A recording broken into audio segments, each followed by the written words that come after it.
When running a car, you need to do regular checks. Here are the ones I would recommend you do at least every couple of weeks. Park your car on a relatively flat surface and preferably leave it overnight to allow the oil to drain to the bottom of the engine. Check the oil dipstick level to check you have enough oil in your engine. Wipe off the oil and check it several times to get an accurate reading.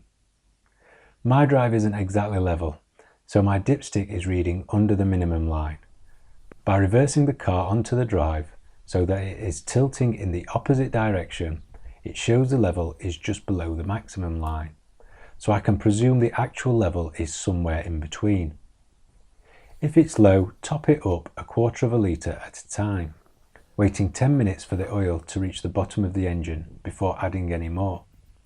Overfilling the engine with oil can be as bad for it as not having enough oil, and removing it can be tricky once it's in there.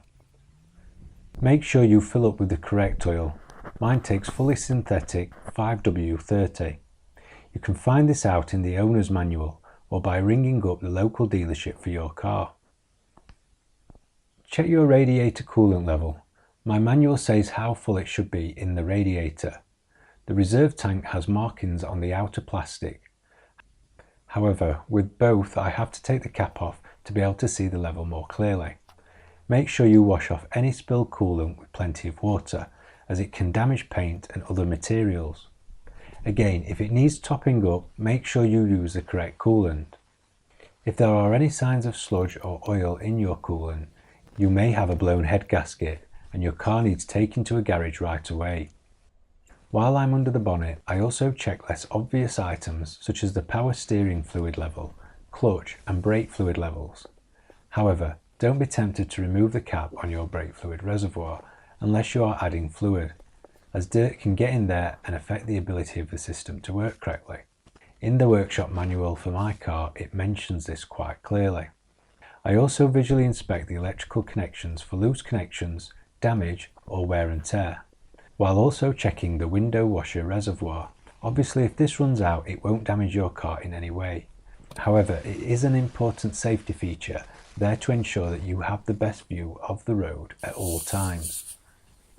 Check your tyre pressure using a dedicated gauge, as pumps can be inaccurate. Most cars have a label on them somewhere to dictate what pressure they should be. Mine is on the door pillar.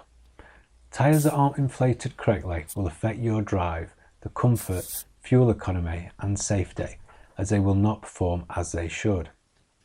While I'm down there, I also visually check the tyre for any damage such as cracking or uneven wear.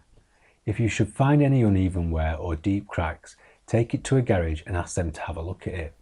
It could just be a simple fix, such as setting your tracking. If you notice you're having to add air to a tyre regularly, it most likely has a slow puncture or faulty valve.